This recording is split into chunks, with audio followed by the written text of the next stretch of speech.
Ganes experience. And we are live, everybody. Welcome. Granted, there's nobody yet watching us on Twitch land, but hopefully we rectify that. This is our first official podcast. John, how are you doing? Good. How are you doing? Oh, I'm doing excellent, man. Doing excellent down here in central Indiana. So, this is our inaugural podcast and all that. And the topic today is what gaming genre makes the best all-around gamer. That's what the topic is, John. You and I had discussed about this, and we thought, hey, this is going to be a really interesting topic. So, anyways, hope everything's working out well on your end and all that.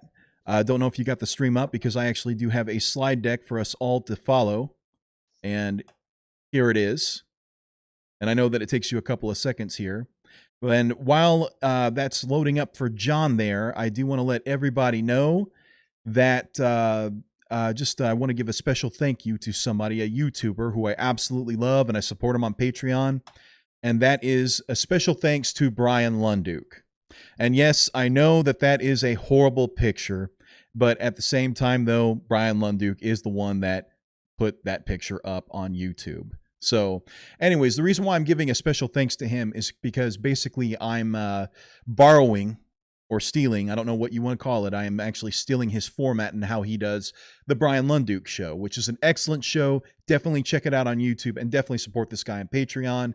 He is a guy that is for software freedom, for everything that's Linux, free and open source software, excellent guy. And in fact, actually, this podcast is being powered by free and open source software.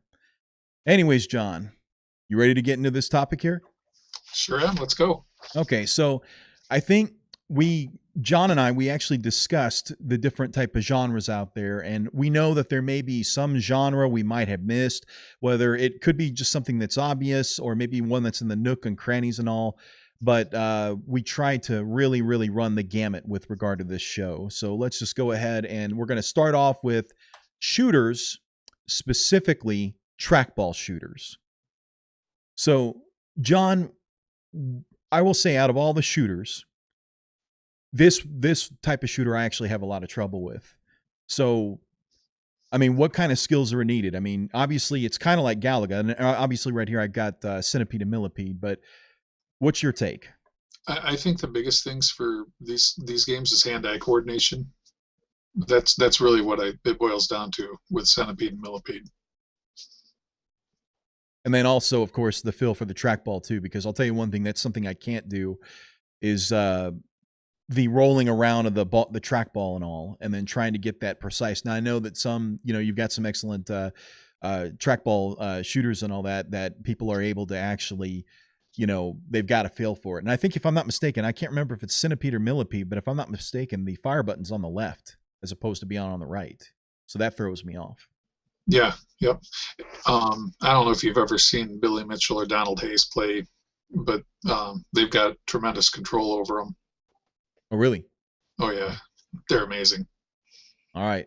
So something that's a little bit more at home with us, next type of shooter. Shooters that use a joystick or Dpad, which is basically kind of the same thing and all that. Sorry, I hit the microphone there. Obviously, Galaga, and we all know a lot about Galaga here. So it's hand-eye coordination, and of course I've also got up here Gradius too, which that's a shooter but from the side and all that. So, your hand-eye coordination, obviously with these arcade shooters, it's about knowing patterns and what to do in certain situations. Do you have anything else to add and all that? With Gradius, I think you have to pay a little more attention to what's going on around you, whereas Galaga, you just need to maintain your focus. So there's a little bit of a difference there between the two. They're a little different kind of game, but they're similar in ways. But the hand-eye coordination, again, with these is still key. Okay. Alrighty. Then this one, and I thought this was kind of rare and all that stuff, but definitely these are two of my favorite games. Actually, I'd say that my second favorite game is the following: dial shooters, specifically Tron, which Tron is a shooter, even though it's mini games. It's there's 4 mini games, and 3 of the 4 mini games are shooters. and it requires the trackball or the dial, not the trackball, but the dial actually, the twisty dial. Same thing with Tempest. Tempest is actually probably my second favorite arcade game as far as like shooters go. And I actually do. It's been a while since I played Tempest and all. But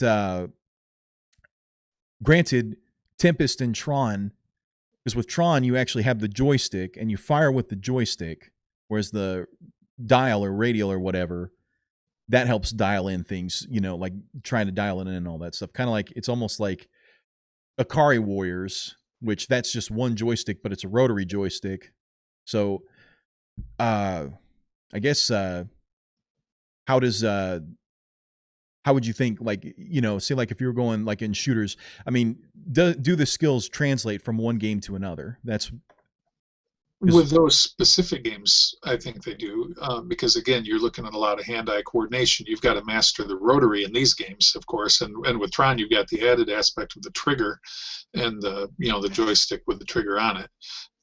But outside of that, it's still, you've got them in the right categories. They're all shooters, so you're gonna, of course, have very similar skills for all those games. And then, of course, what's popular now, FPS shooters. And I don't know if it's loaded up for you yet, but actually I've got a video of just some play that I did with Counter-Strike Go. Now, I know this much. You've talked about in Galaga, you need focus and just focus and all, and knowing the patterns. What about something where you're playing against other people? Because I will tell you this, yeah, you do need focus, but there's something else I think that's needed too with regard to an FPS. Right, and with the game like this, your focus isn't maintained over such an extraordinary amount of time, because as you know from watching Jordan Dorrington and Armando Gonzalez play Galaga, those games can go on for 12, 14 hours. Here you've got a pretty quick thing. You need reflexes here, not just hand-eye coordination, but you need fast reflexes because you've got to do things quicker than the people you're playing against. Would you say also you need better awareness too? Because Yes. one thing is that focus. That's one thing that I've noticed is that whenever I play Galaga, I know some people play to the sound of Galaga. I don't. I put in my metal, put in speed metal actually to help me out with keeping time and all that. It actually helps keep kind of a rhythm whenever I'm playing Galaga. But the deal is that I can focus out, eliminate all the like sound that's happening around me and just really focus and zone in on Galaga. Whereas obviously in Counter-Strike Go, you need that awareness. You need to be able to hear the footsteps. You need to be able to hear the footsteps of your opponents or the CPU and all the AI and all that, so that you can have awareness. And of course, excellent headphones too, so that you can tell, well, they're coming from the left, or they coming from the right, are they in front of me, are they back? It's more, it's not just focus, but it's also awareness too. So right, and that's a big as you know, I play a lot of Fortnite, and that's huge for Fortnite. So okay, because I don't really play CS:GO that much, but I've gotten, I mean, I played a little bit and all that, but you are a hardcore Fortnite gamer. Obviously you're a Galaga player too. Is there any correlation going from something from Galaga? Could your Galaga player, your seasoned arcade veteran, use those skills that they picked up in Galaga and be able to translate that into an FPS? The skills that are pertinent, you've got some skills that cross over, but a lot of it's a completely different type of game. Right. So it's not really a crossover in that way. So I don't really think it compares so much. Okay. So now we're done talking about shooters, and I think it's now time to get into another genre of game, and we're going to actually talk about platformers. Your arcade platformers like Donkey Kong, Billy Mitchell fame and all, and then also we got Super Mario Brothers on the original NES. Now, of course, hand-eye coordination, being able to react and all that. Anything else that you can think of with regard to platformers? Can a shooter do, I mean, basically pattern memorization are big with those. You don't necessarily call them a maze game, but they have the same sort of patterns. If you do the same thing most of the time you're going to get the same result. Okay. And I guess now there are variables. There are variables that happen, but for the most part, the good players can counter that anyway. They just know what to do. It's kind of reflex to them. So variables, one thing that comes to mind with regard to Donkey Kong, and granted, I've not played Donkey Kong that much. I'm not good at it. Right, I think I'm not either. Best I've gotten is something like 50,000 and all that. I can do 3 million on 5 ships with Galaga, but trying to get over the 50,000 mark on Donkey Kong I can't do, and it's not something that really interests me. You've talked about bad barrels, and I have seen where, for no rhyme or reason, especially on the barrel stage, only on the barrel stage, getting a random bad barrel. I have to ask, has anybody figured out what causes that? Like, what chain of events? Because obviously it's recreatable. And the reason why I say it's recreatable is because you got your MAME arcaders, or your MAMist, I guess you want to say, that they play Donkey Kong on MAME. They record an IMP file, and that IMP file plays the moves at the exact same frame that they were played whenever it was originally created. And obviously it's the same game that's being played. So clearly there's some type of formula or code or something that goes into that. But has anybody figured that out as far as what causes just the random barrels to happen, a bad barrel?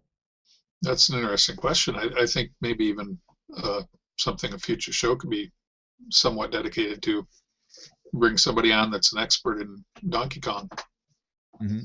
Because you are right, it is pattern memorization. I mean, you got speedrunners doing whatever they do in Super Mario Brothers and Super Mario 2. You have that. The stages start the same way. And you know where to stand if you want to be safe from the spring, like on the spring level in Donkey Kong. They know where to stand on. I don't. But, again, the people that are good at it know exactly what they need to do. Right, of course. So going on to that, now we're really switching to hard genres here. We're going from one. We did spend some time on shooters and all that, but because of the fact that there's different kind of shooters, just like I'm sure there's different type of platform, or I know that there's different type of platformers, but for the sake of the show, we want to be concise. Beat 'em ups. What does it take for beat 'em ups? Beat 'em ups like Teenage Mutant Ninja Turtles, Final Fight, Streets of Rage. What can you tell me about beat 'em ups? For those, I'd say again, I think the hand-eye coordination is going to be a common theme with everything. Reflexes are big on that one. You've got a lot of fighting action going on, and again, the awareness.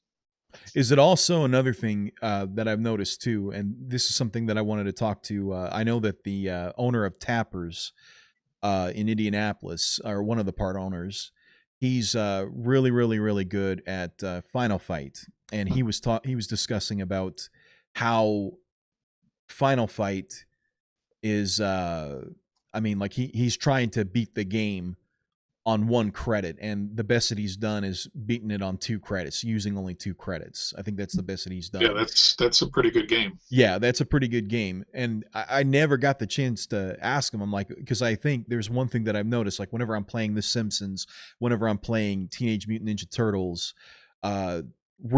punching rhythm, obviously you don't want to just be mashing the button. You want to go, is that something that needs to be taken into consideration too? Yeah, definitely. But again, I think that would go with the hand-eye coordination. You want to time your punches so that you're not hitting when you can't throw a punch. So that's a big thing here. So one of the common themes here is that the big thing is hand-eye coordination. All right. So something that's a little bit like beat 'em up, except it's beat 'em up against other people. Fighting games. Now, of course, fighting games, I guess it kind of depends on, are you going against a CPU, because the CPU is predictable, or are you going against a real person? And here I've got Street Fighter. Now, something that's funny, John, is particular to you. Whenever you came over to my house and we were going against each other in Street Fighter 2, myself, you, and Colton Blanchard, one thing, like, I thought that I was a good Street Fighter 2 player and all that, and then whenever I faced you, I got my ass kicked. I mean, that's just what happened. I got demolished. There I was no haven't way. played in a long time though. I mean, I Yeah. used to actually be good at it. What's that? I spent a lot of time playing Street Fighter 2 when we had an arcade at the mall here in Battle Creek, Aladdin's Castle, and that was the big game then. Street Fighter 2. Everybody Oh, was playing it. oh yeah, no. Whenever that game came out, I think what was it, 1991 or around 92. Yeah. So early 90s, I was about 9, 10 years old. Just dated myself there, but I would actually go to putt putt golf on North Green River Road in Evansville, Indiana, and I remember Street Fighter 2 was the one that Street Fighter 2, and then whenever Mortal Kombat came out, that was the brand new thing, and everybody wanted to play Mortal Kombat. But I'll never forget the one dude, you always had your pro, and I noticed this in other arcades. You had your Street Fighter 2 pro, and he was there every freaking Saturday. And you play him, and you just get your ass kicked. You know what I mean? That's what happened there too. It actually turned out it was an employee of the arcade that was the pro there, and he's actually the one that gave me the nickname Galaga God. But when I wasn't playing Galaga, I was usually playing Street Fighter 2, and I don't know that I ever beat him. Maybe once ever, maybe not. But I could do fairly well against most everybody else. So Street Fighter 2, the skills. Obviously, we're seeing the common theme, of course, of hand-eye coordination. Yep. And yes, that's blatantly obvious. I know people that are out there like, duh. But, I mean, also knowing the moves, knowing when able to seize opportunity, those type of things. Counters, too. And, of course, I don't know if I mentioned this, the special moves and all. Yeah. So can you think of any genres that we taught, besides hand-eye coordination, could you make an argument that platforming, knowing where to stand, where to be, where to move? Oh, for sure. Yep. So, yeah, I guess it goes back to situational awareness and all that. Now, later on in the slide deck, there is actually a couple games where situational awareness kind of doesn't play out. So we're talking about all genres of games. Mm-hmm. Next one is just my favorite. In fact, I have a world record in this game for MAME. Well, I should say it's for MAME. I actually have the Twin Galaxies world record for pole position. So we're talking about driving games. Obviously, reflexes, focus. Wouldn't say so much. You do need situational awareness, but not so much like what you need with say something like a FPS. But speaking as somebody, because I do have the Twin Galaxies record in MAME for pole position. Pole position, since it's a more simple game, there is a pattern to it. Absolutely, there is a pattern to it. Depending on like when you start and whatnot, and also what to do in certain situations. I mean, there are patterns like whenever the cars are coming at you, or kind of knowing where to be and all that, depending on how you start. So, reflexes, hand-eye coordination, situational awareness. Anything else you can think of for driving games? I just think the biggest one of those is reflexes for driving games. Yeah. I know for like something like, oh God, I'm trying to think of like some driving games I'm like horrible at. Gran Turismo on the, or Gran Turismo 2 on the PlayStation. I could never get into that. I think it's because I enjoy more of the simple arcade games, not the one that are more in depth. Ridge Racer, on the other hand, I absolutely love that game. You ever play that on the PlayStation? I have. I don't remember it very well. All right, moving right along. Maze games, pattern memorization, reflexes. Would you say? Yeah, reflexes are a key, but again, hand-eye coordination with that too, and pattern memorization. Anything else you can think of? I mean, like the guys who get the perfect scores in Pac-Man. I mean, focus, of course, because you have to focus and you have to know. I mean, you have to have, your focus on that and all that. So, any other thing that you can think for maze games? Really, the pattern memorization for those is I think the biggest. Now, I guess I should depart here for a quick second, and make a mention. We do have some people following the channel, and we haven't been given shouts out. we should probably do that at some point. No, we will. We will definitely be chatting with people. We will definitely interact and all that. We're just wanting to get through this presentation. We will definitely be interacting with everybody here. So do not worry. We've only got a few more slides, and we will definitely give some much viewer love and all that. We will definitely do that. So the next genre of game is one that your arcade people may not know about, your average gamer doesn't know about. Point and click, or no, actually, I take that back. I thought it was point and click. Strategy games. Your strategy games like Civilization Revolution and Age of Empires 2. Obviously, knowledge, I guess, I think where something like that comes into play and all that. I can speak for Age of Empires 2.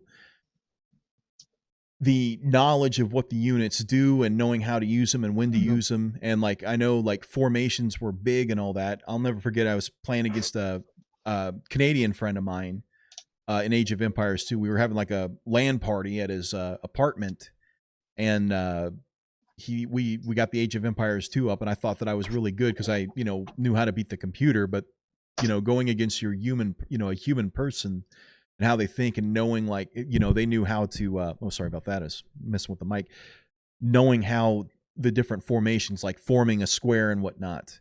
I mean, I got obliterated by this guy. So, yeah, there's some awareness and all that, but also some thought and how, I guess, think of it as kind of like being a chess player and all that, if that makes any sense, knowing how to think ahead. Whereas in Galaga, there is no knowing how to think ahead. In an FPS, I guess there is a little bit about that, like, being able to anticipate your opponent's moves, their habits, are you able to pick up any habits? It's no different than like a poker game or something like that. So yeah. And knowing the game mechanics for this type of game is huge. Knowing how the game makes different units work, how the game makes, what the AI is going to do and react to certain things you do. Yeah. And I mean, there's another game. I wish I would have included a picture of this. One of my favorite strategy games of all time is Medieval Total War. Mm-hmm. And, using the different units, like say, for example, if you have 60 Vikings going against, say, 40 cavalry, 40 knight cavalry, you would say, well, the 60 Vikings should be able, that's more men than what is the cavalry. But the thing is, the cavalry will just run right over them. You could be outnumbered 2-1 or something like that with, say like just Vikings on foot. But if they're going against cavalry, I mean, that's, that you'll get demolished. And it's like it goes back to what you said, knowing the game mechanics, but also kind of thinking, well, how were things really done? You have to think about, okay, do I have, say like in a game like Medieval Total War, do I have the high ground? There's a reason why you want to fight from the high ground, from a high position, because it's a lot easier to run downhill, and it takes more energy for your foe to run uphill, and all that good stuff. So it's the thing. Now going to the next one. This one does not require well, I guess you could say it requires probably the most minimal amount of hand-eye coordination. Point and click adventure games. John, you don't need, now I will say this. There's one bad thing about point and click adventure games. Once you beat it, you know how to beat it, and it does not get any better than that. There is no variation. Point and click adventure games have no real replayability. It's more, you play them for the story, and right. you play them to solve the puzzles. So there's some puzzle solving aspects there, but obviously you don't need hand-eye. I mean, you need bare minimum hand-eye coordination, just enough to like point and click. What else do you need with regard to a point and click adventure game, you think? I think you covered it. Just problem solving and thinking. Also, I do want to point out, too, that in point-and-click adventure games, especially with Sierra, you also need moon logic. And I will say the most messed up ending I've ever seen to a game, Leisure Suit Larry 3, where hopefully you picked up a magic marker earlier in the game, because when you're caught by cannibals and you're in a cage, how do you beat the game? Use magic marker to draw a door. And guess what?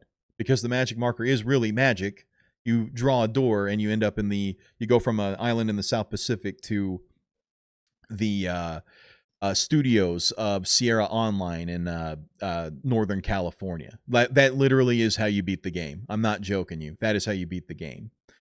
But yeah, I guess there is like the awareness thing, and then also thinking about how things interact and all that, and of course being observant. Another one. Have you ever heard of the term pixel hunting, John? You'll have to refresh me. Pixel hunting, and there's one game that really comes to mind where it was pixel hunting, and that is LucasArts Full Throttle. There's a part where you have to kick a rock on a wall, and it's not really clear where the rock is. In fact, there's no showing where there's a rock, but it's something to the effect of, will light up your eyesight with a crack, and it's like, what? Well, you basically are just clicking, and kicking the wall over Until you find the rock. Until you find it. That's what pixel hunting is. In that they did give you some advice that, okay, you have to kick the wall, but the directions that they gave as far as where to kick it were very obscure. So you're just like, well, you know what? I'm just going to click every dang pixel. You know, I'm going to move, click, move a little bit to the right, click, move a little bit to the right. Like literally that's pixel hunting. So, needless to say, there's a reason why adventure games are not popular too much anymore. So, okay, next one. RPGs, turn-based. Here I've got actually one of my favorite RPG games right here, and that's Lunar Eternal Blue in the bottom right there. That's actually... What's that on the left there? Final Fantasy. Of course, you got to talk about the original Final Fantasy, the one for NES. What skills do you need, would you say? Well, again, the hand-eye coordination. You need timing. You need hand-eye coordination. Hand-eye coordination? No, explain. Well, actually, I guess not so much. But again, when you're out in the world, you're looking at a battle scene right now. Mm-hmm. But so the overworld. Yeah. I think all games have, you need some hand-eye coordination for, but in the fights, yeah, you just select a menu and then you do your attack, if I remember correctly, in these. So I will say this: there's a reason why I did want to bring up one skill that's actually needed with regard to the Lunar Eternal Blue, especially. There's a reason why I included this picture of Zofar. This is actually the last boss. The game's epic. The game is absolutely epic. On the original PlayStation, it was 3 disc, actually. And the last boss, Zofar, now some people would actually grind out. They would try to get to level 99, and that certainly makes things easier, but you could even die at level 99. I've seen it happen. What you had to do, and I've actually beaten the game at like level 60. Here, these people made it. Whoever, I actually grabbed a random picture. These guys got to it at like level 51 or level 51. You do have to have some strategy and some forethought about how is the game going to play out? How is the boss battle going to, play out? Because I will say, like with that particular game, you have to think like, okay, do I have sufficient power-up items for my magic? Do I have enough to fill up my MP items to fill up my magic points? Do I have enough items to fill up my hit points? And then just knowing, there are certain cues that happen with regard to Zofar. He'll do different things, which kind of lets you know, okay, he's doing this with his hand or whatever, or he's opening his mouth or his eyes are closed. Like there's specific tells or whatever that kind of lets you know what's going to go on. And then from there, you have to actually say, okay, I've got to prepare for this. Or you already know, like if he's going to do something, there's like some of the bosses in Lunar Eternal Blue, like where they have like their tell, and you already know it doesn't matter what you're going to do. One of your people are going to die. You just don't know who it is. So you got to be prepared for that. Yep. So like, it doesn't matter. It's just like automatic kill, automatic death. So there is some strategy and some forethought that goes in that. And then of course, EXP grinding. You know what I mean? Yep. Experience grinding. Done a lot of that. Yeah, I've done a lot of that too. And that brings us next to our next RPGs, where there is a lot of EXP grinding, MMORPGs. I believe in the upper left we have EverQuest, and in the bottom right we have World of Warcraft. John, EverQuest means something to you, doesn't it? Well, that was the first MMORPG I played. It was an amazing thing for the time. March of '99 is when it came out. That's when I started playing. There was nothing else like it. And this is a little bit of a newer version of it. But yeah, I spent probably about 70 hours a week playing it when I was in the midst of it. And of course, I've spent a lot of time on World of Warcraft as well. So I've never really played a graphical MMORPG, but what I have played is Mud, the predecessor to MMORPGs. In fact, all of something like EverQuest, something like World of Warcraft, it is nothing more than a MUD to me. It's a graphical MUD. And I do know that the skills, John, let me see here. In an MMORPG like EverQuest or World of Warcraft, it's about killing things and leveling up, getting experience and leveling up, correct? Right. Now, in MUDs, it's the same And exact. quests. Okay, in quests. You want to know something? There are quests in Zombie Mud, but there are quests in other MUDs. Sometimes it kind of depends on the MUD. Sometimes the quest means more. All quests are, to me, in Zombie Mud, it's more of kind of a hindrance.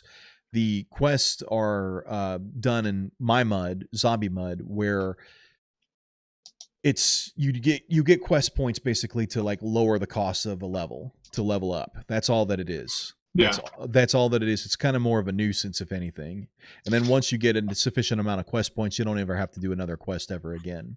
But one thing is this: grinding out experience. In order to succeed in MUDs, yeah, you can hand type everything, but most people use like a client that helps assist them to play the game, to like speed walk from monster to monster to monster instantly.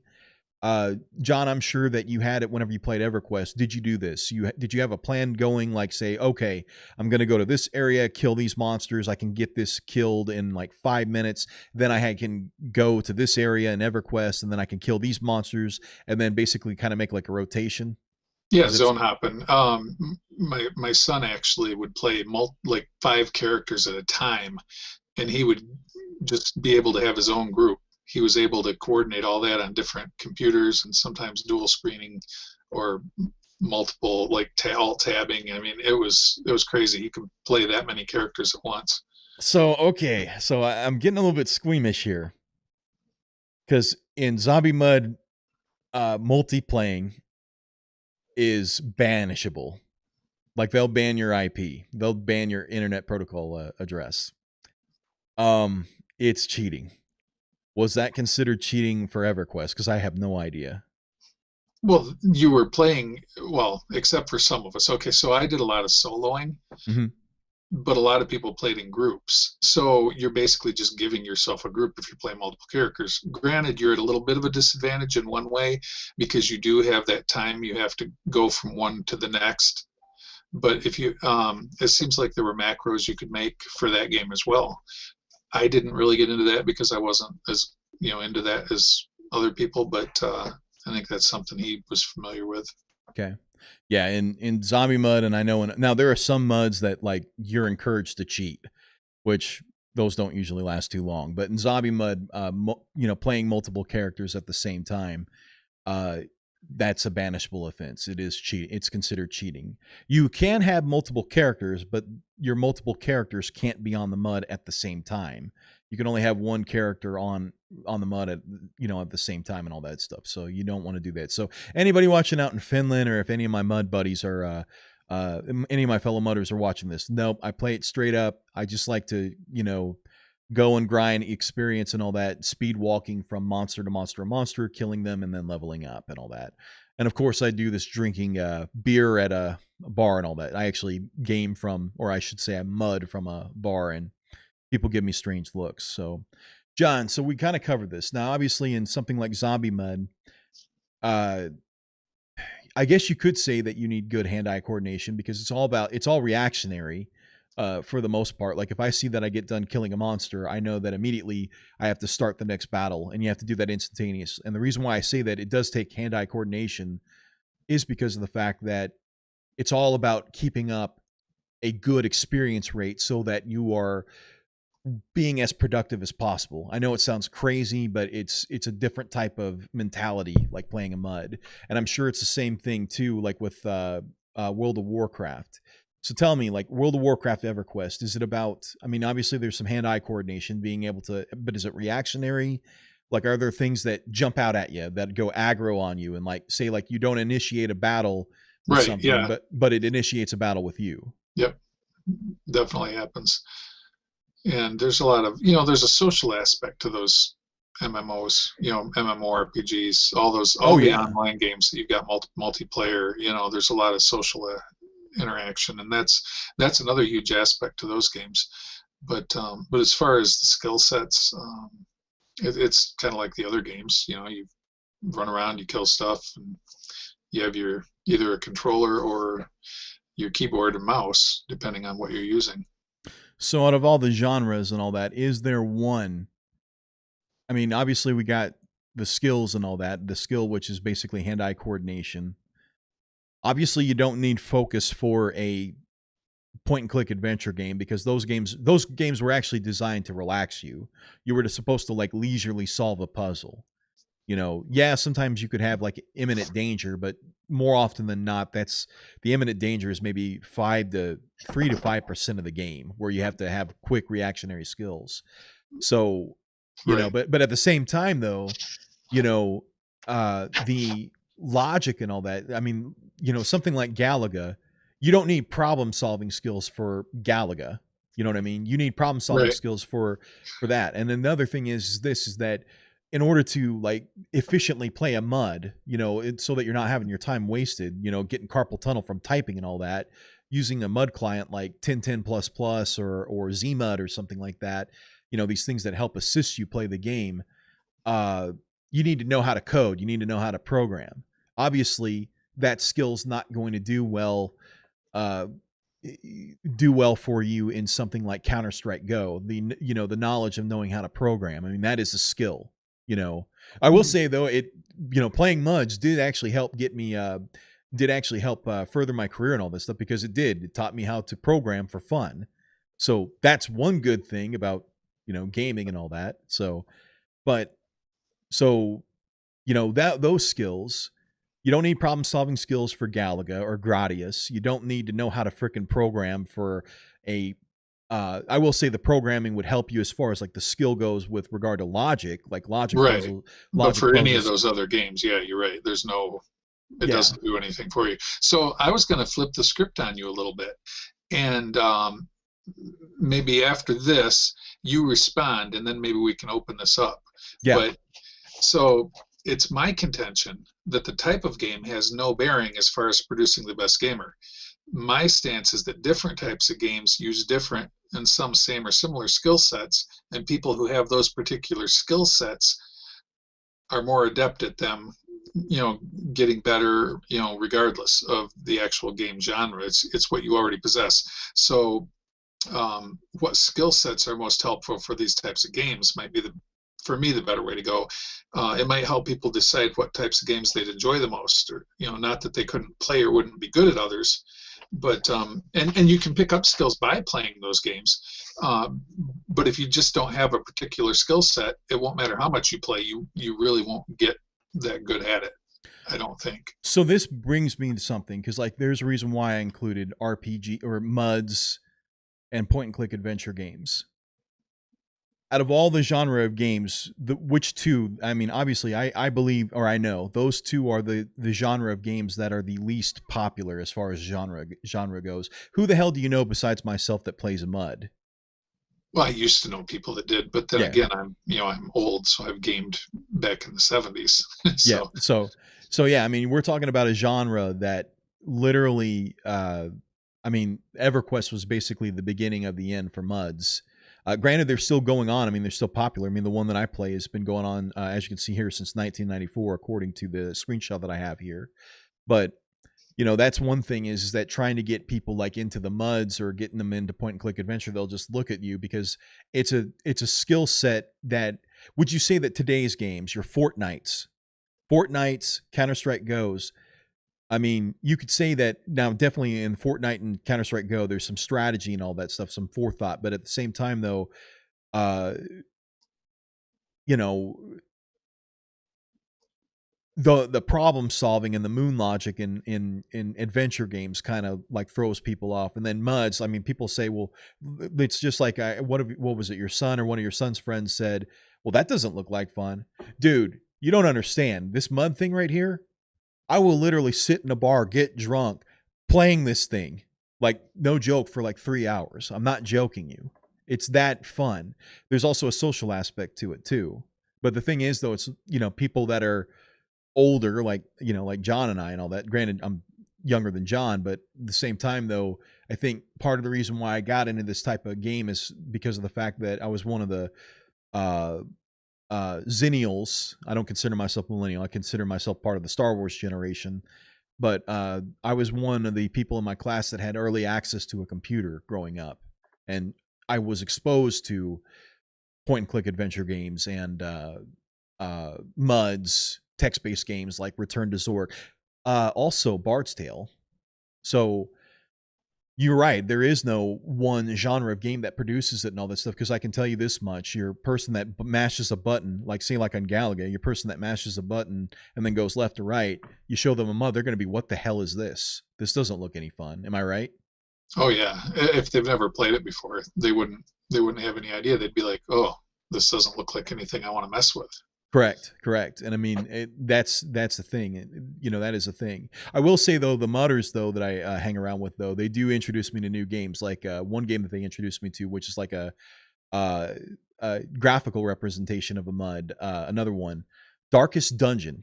Excellent game. I might actually get that up. But anyways, I think we're just jabbering around too much. So John, I think you said it best, that there is no one genre of game that produces the best gamer. Correct? Because that's my opinion. But again, other people might have different opinions. So that leads us to our next thing, chat time. So John, let's go ahead and get into chat here and see what we got here. We definitely want to interact with any of the viewers there. So, goodness. One thing we should have probably mentioned up front, because this has been a topic that they brought up. This is more the type of show where we do a show and then we interact with the audience afterwards, versus the kind where you're constantly interacting. And so I know some people were saying, well, you didn't recognize that we followed you. I didn't see that pop up. Do you have it set to pop up? So that's one of those things that I need to get that ironed out. I actually figured it out how to do that recently and all that.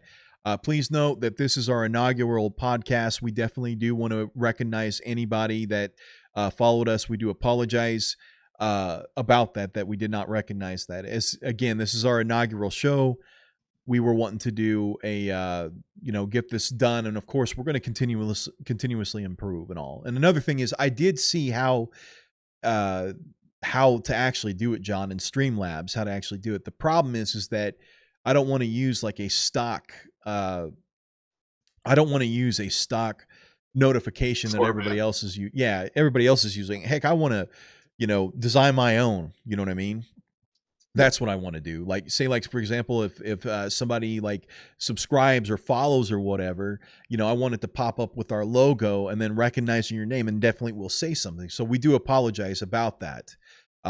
We're not perfect. We're human beings. And you got to remember too, that I'm making this more complicated than what it needs to be. Remember that this entire show is being powered not by Windows, not by Macintosh. It's being powered by Debian Linux. So I'm doing this whole entire show, the mixing and all that good stuff, on my Linux machine. So that's something that you have to think about too, that there's some things that I'm not accessible. So I'm going to just say this, John. I'm going to hit the bad behavior sound for myself. So here we go. I'm sorry. I'm very sorry. And I really wish I could hear that, because I can't, of course, as you know. Okay. D-Link brought this up. The Sims, laugh out loud. The Sims is an excellent game. And I don't know how to explain it because it's so free. There's some strategy to it, and then there's just plain messing around, like boxing in a sim. John, did you ever play The Sims on PC, the original one? Oh, very little. Actually, Nikki played it a lot. She got into it quite heavily, and that's who that is. That's Nikki. The Sims is for people that I agree. I agree, Greenkey, that The Sims is a game for people who don't play video games because that is I am a sucker for open world or like sandbox type games and all that. And I would say that The Sims is definitely a sandbox type of game. I really, really, really, really, really love those type of games. Yeah, it's so much fun. My favorite actually, John, is this with The Sims. I like getting like the guy and the girl and like they're making out and all that stuff and like kind of like create like love triangles and then have like the other one walk in while they're doing the thing. It's really bad. It's bad behavior. We do have the mature content turned on, right? We do.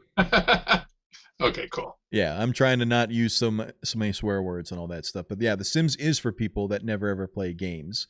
But yeah, God, I love Mario 64.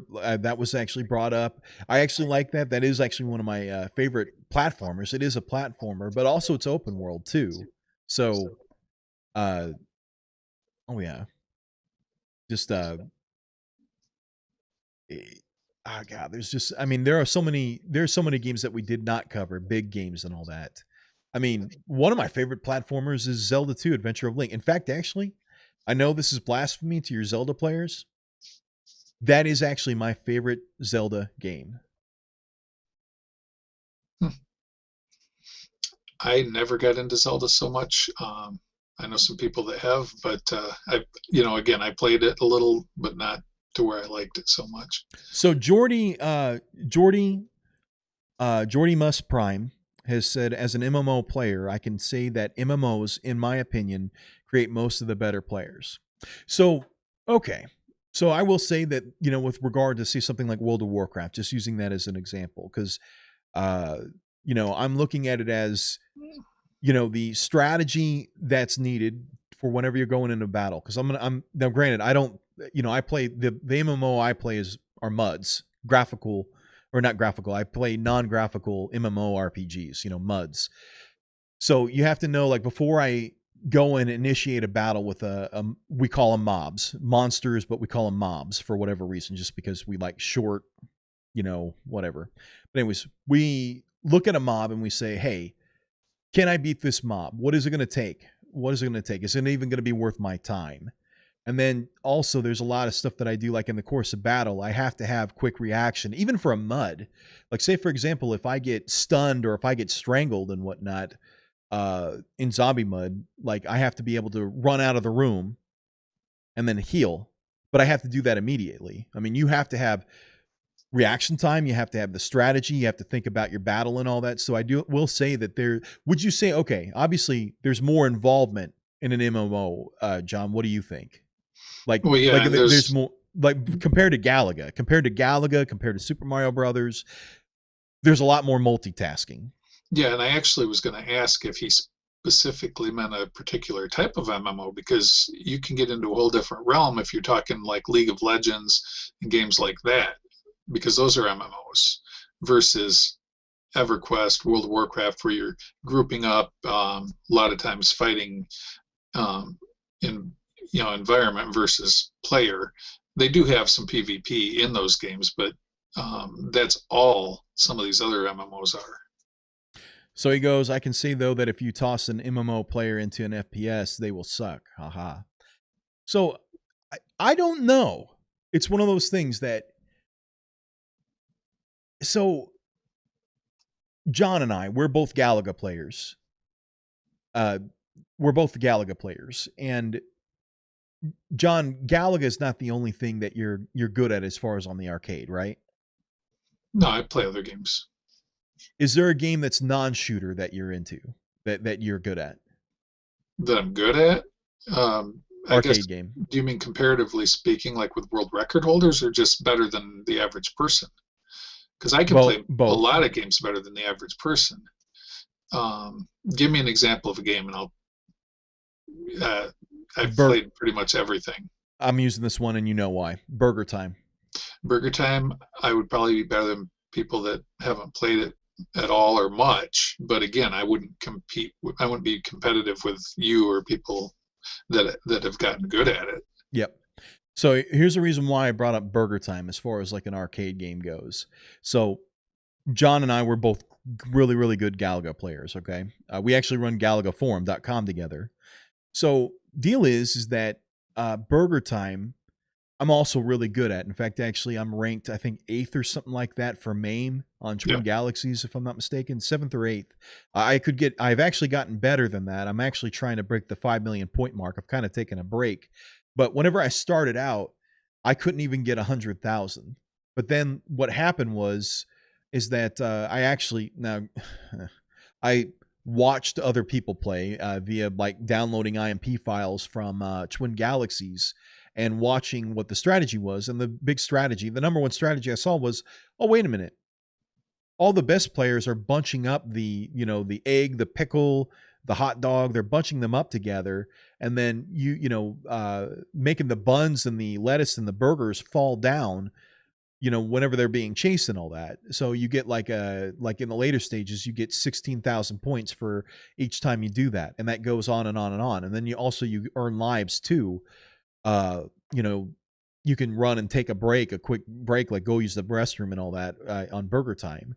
But the thing is that whenever I started out, it was at 100,000. But whenever I learned the patterns, quite honestly, I can say this much. I can teach anybody how to be at least a 1 million point player on Burger Time. Whenever you start getting up to 2, 3, I'd say once you get past 2 and get into the 3 range, you're kind of on your own as far as figuring out like how to do things, because then you're starting to get into the nitty gritty of the game. And that's really, really hard. But as far as like pick it up. So reason why I'm bringing that up, Jordy Moose Prime, is that while you think that you toss an MMO player into an FPS, you still have skills. You just have to be able to translate that and refine them just over time. So, whenever I started on Burger Time, I was a 100,000 point player, but then like over time, I then got up to like, being ranked 8th, where I've come close. I haven't submitted an official score yet. I'm actually waiting to break 5 million, but I think the best I've done is 4.98. So yeah, so no, definitely you can carry over and all this stuff. I mean, the other thing too is some people just have an affinity for certain types of games. So if you take one of those MMO players and throw them into an FPS, they might just destroy everybody just because they have that skill set already. It's just something they're good at. Yeah, because if you put me at like an arcade game like Donkey Kong, I'm horrible. I like playing it like a little bit, I guess, because of the popularity, because of like documentaries like King of Kong, but it's not my cup of tea. It really, really, really is not. I mean, let's like Fortnite, John, whenever I look at Fortnite, like to me, it seems it's more, if you could talk about Fortnite, to me, it seems more complicated. Like you're building stuff, you're hiding behind stuff, you're shooting, it's like, I'm not building stuff. What do you like? I see people that are building stuff or they're like constructing stuff, Yeah, I just shoot them. Okay. Because like I'm like thinking in Counter-Strike, it's more simple. It's like you give a guy a gun and you let him go, That's what so there's a couple ways you can play Fortnite too, though. There's Save the World, which is more like your RPG type kind of game, and then there's the Battle Royale, which is what I play mostly, and that's where you go in, 100 people drop into the game, give or take. It could be 98, whatever it fills with, and then you just go around trying to kill everybody. You can go solo, you can go in duos, which is 2 players, of course, and squads, which is 4, but you can play squads by yourself as well, which is what I mostly do. So you're going against teams of 4. But I don't build. That's one of the things that they say you have to be able to do to win. But I've won a fair amount of games without building much at all. Yeah. See, so you can basically play it without having to build. So you don't really need that. 'Cause I don't even know, like, how do you know what you're building? I Oh, mean, it helps. It makes a huge difference. And some some of those kids and well, some adults too are really good at it. And if they are good at it, it's a huge advantage. But they get so locked into their building, sometimes they don't notice that you're standing right there and just shoot them in the head. Then they're dead. so doesn't League of Legends take so much skill? Probably why I'm so good at it. John, I do not know what skill is needed for League of Legends. It's one of those team games. It's a MMO. I don't know what games like that you've seen. I guess Counter-Strike Global Offensive would be. It's not the same type of game, but it's a team game. So basically, it's your team against the other team. You try to take their base, basically. Okay. There's turrets that you have to take out on the way there. There's minions kill to build up your equipment. You'd really have to play it or see it or watch it, and then you'd get a much better idea. I played a bit of that too. So, any other questions for us, or anything else we want to discuss here? And I do apologize. Kind of how I'm managing or looking at the chat, responding now is that I actually don't have my chat up within Twitch because I don't want to sop up my bandwidth and ruin the stream. I actually am monitoring the chat via the stream right now as we see it right now. So,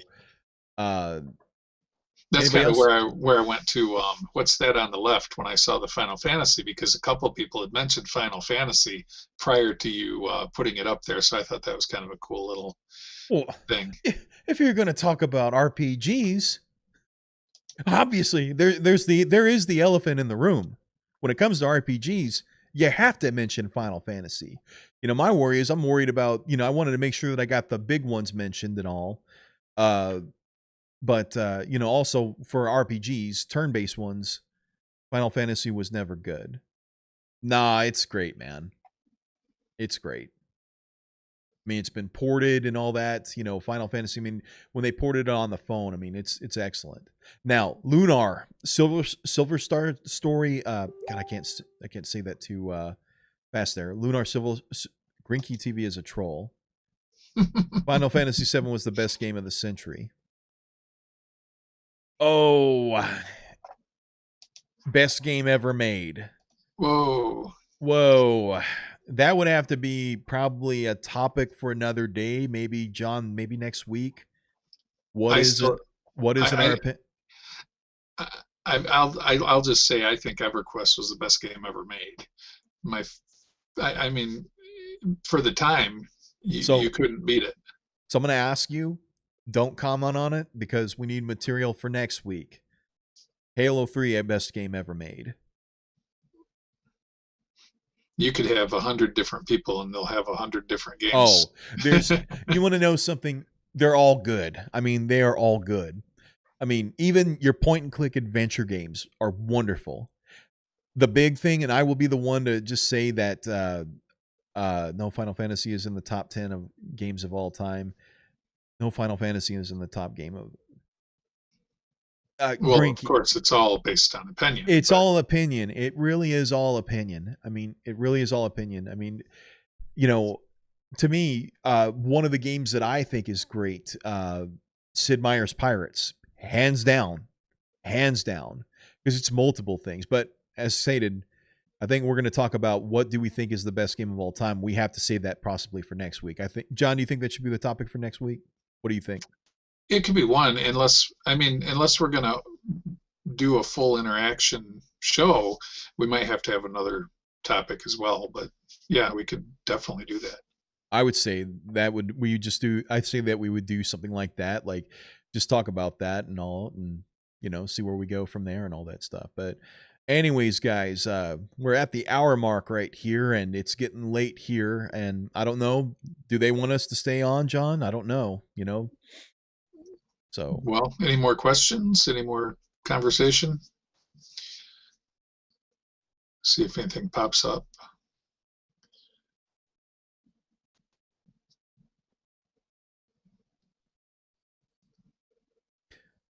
Well, what we'll do is we'll actually go back to the chat, John. So let's go ahead and do this. I want to let people not forget this. So to anybody that has followed us on the stream, we really, really appreciate it. Thank you very, very much. I apologize that we did not have like the notifications and all that. Really sincerely apologize. I'm going to have to work out. That will be probably one of the next things that we do and, get done and make sure that we actually do have that. Want to let you guys know that these are the different ways that you can contact John and myself on Twitter at Gaming Feats.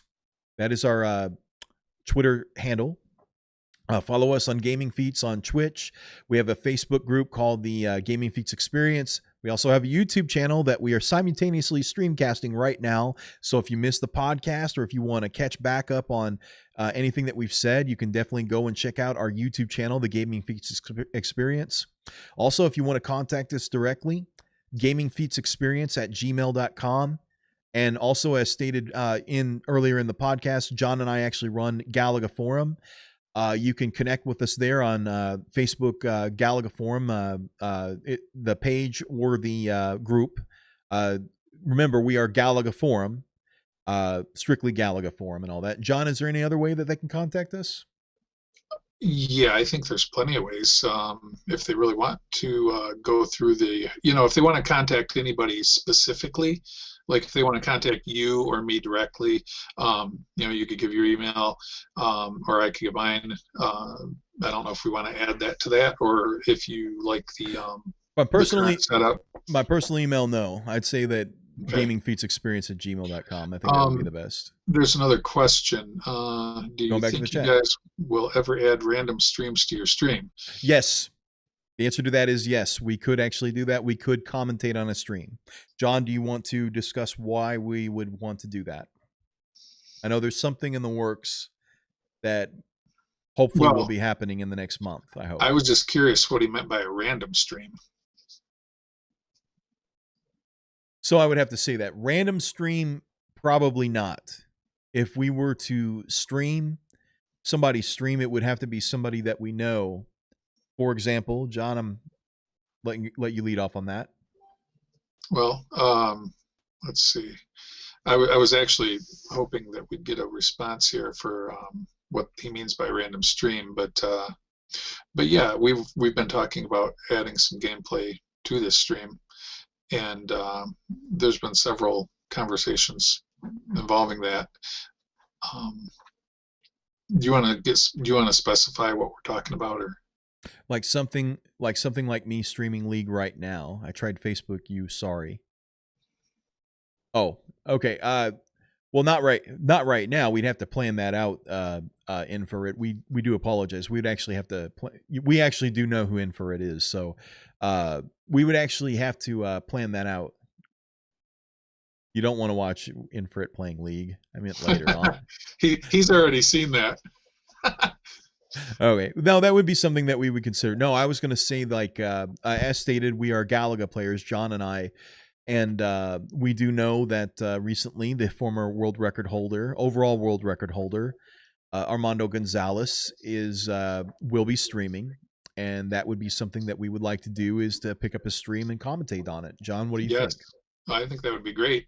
Now, going back to also to Infrared's question, what might be fun and interesting, just to show people too some of what we were talking about today. What if we're streaming League of Legends with Infrared and we're actually playing too on his team? Now remember, I'm running this on Linux, so you'd have to take that into consideration. Oh, yeah, I don't know about compatibility there. Exactly. But going back to Armando's gameplay, I think that would be great to commentate on and stream, and any other gameplay coming up as well. Grinky, there is no way in hell. I'm giving you a bad behavior notification. There is no way that I'm going to switch to Windows. I am straight up Debian 10. And here's why. I don't believe I should have to pay for my operating system. Now, I don't believe in breaking the law. macOS is so much better. Whatever. Nothing. Look, let me put it this way.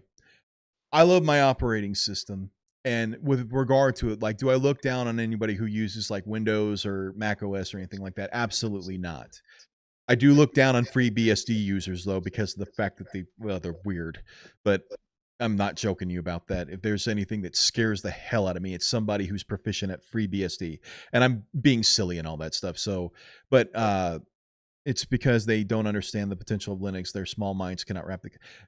Hey, and for it, bad behavior, bad behavior.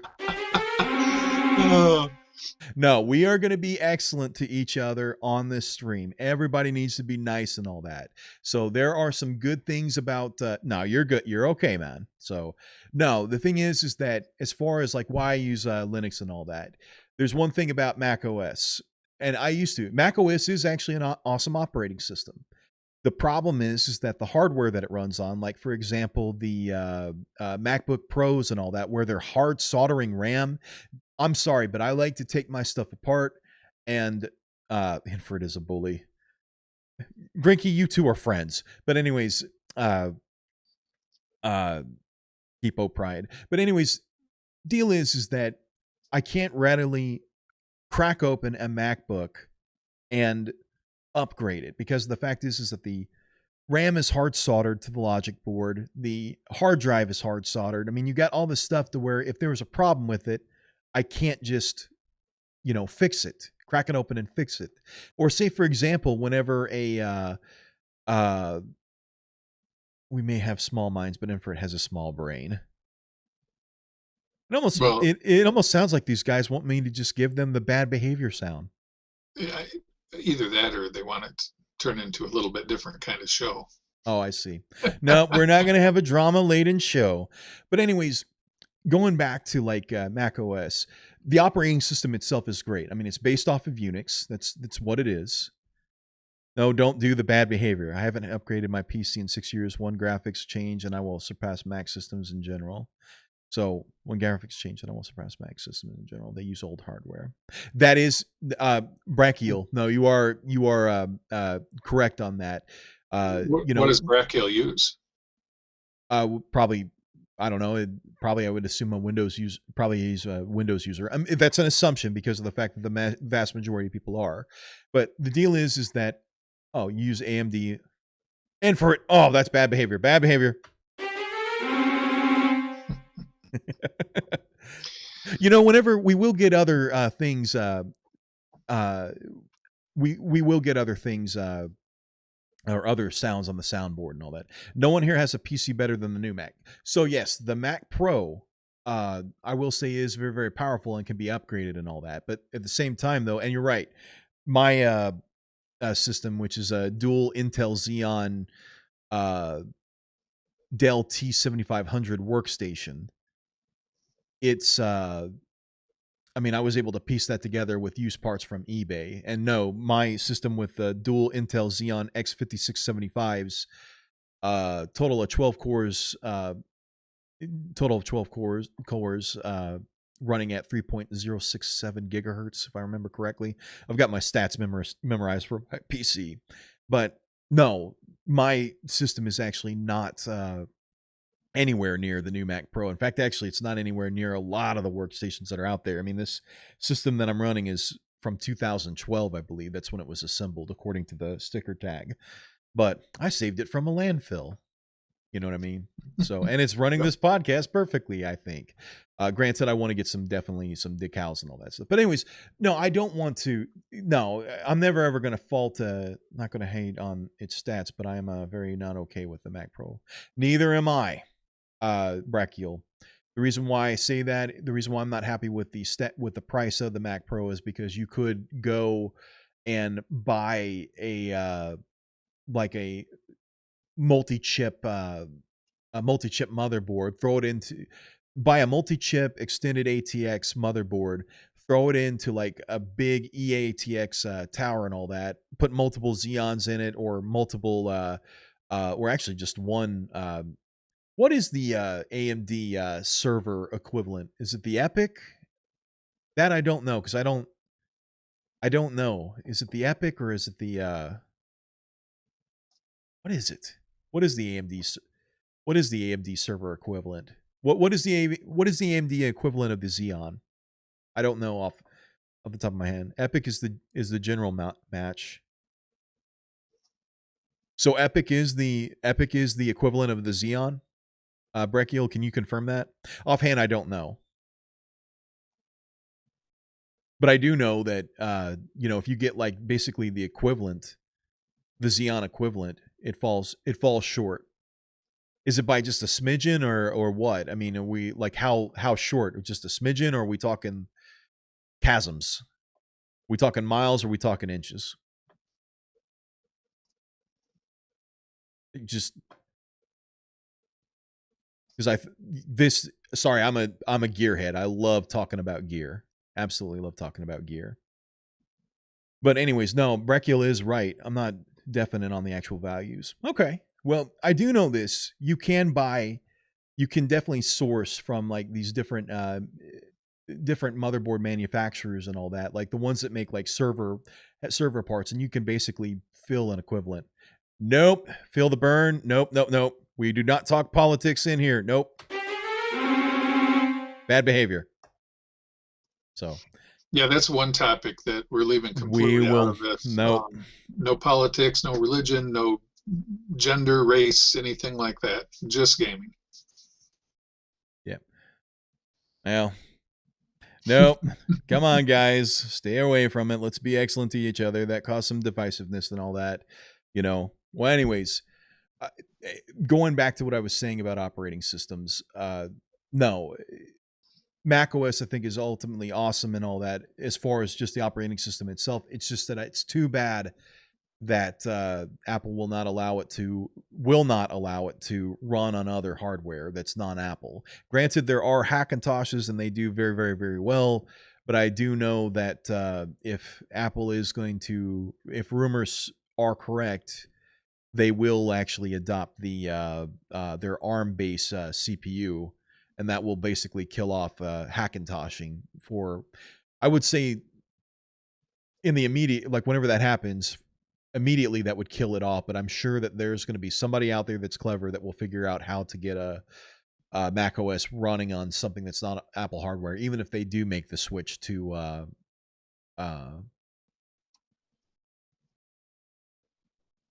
getting time. Also, Mac is optimized for Intel, and AMD is just recently getting time with Windows. No OS has been made with AMD in mind.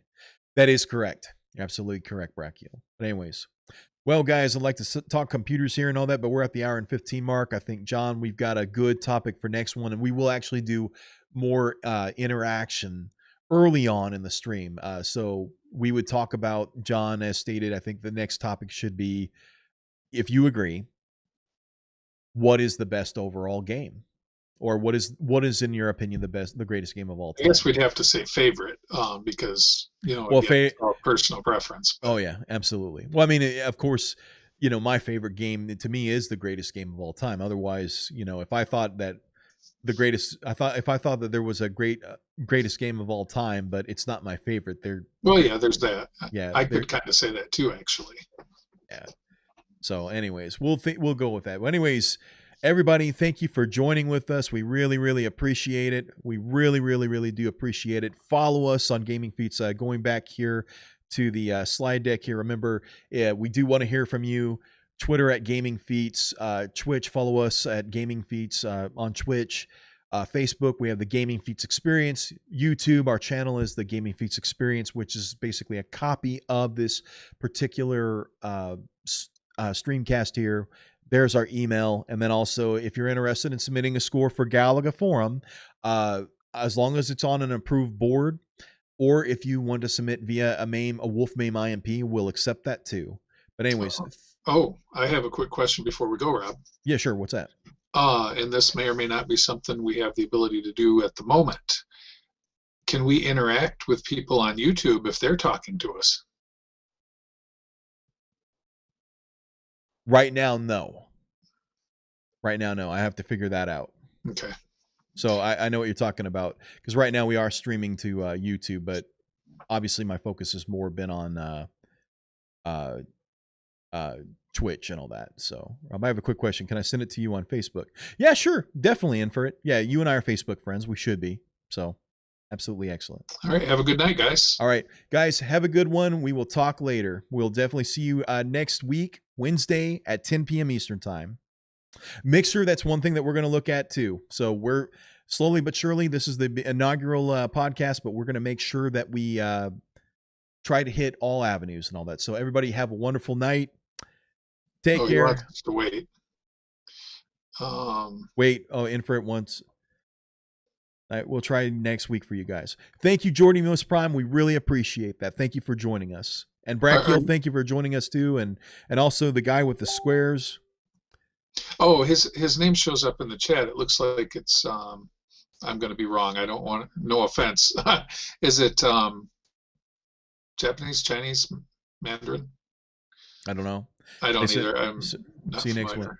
Yeah, we'll see us next Wednesday. You can count on John and I unless something happens and all that. But we will be here 10 p.m. Eastern time next week. So thank you guys for joining. John, I am signing off. Oh, Korean. Okay. Oh, Korean. Very good. Okay. Well, anyways, everybody have a wonderful, wonderful, wonderful evening.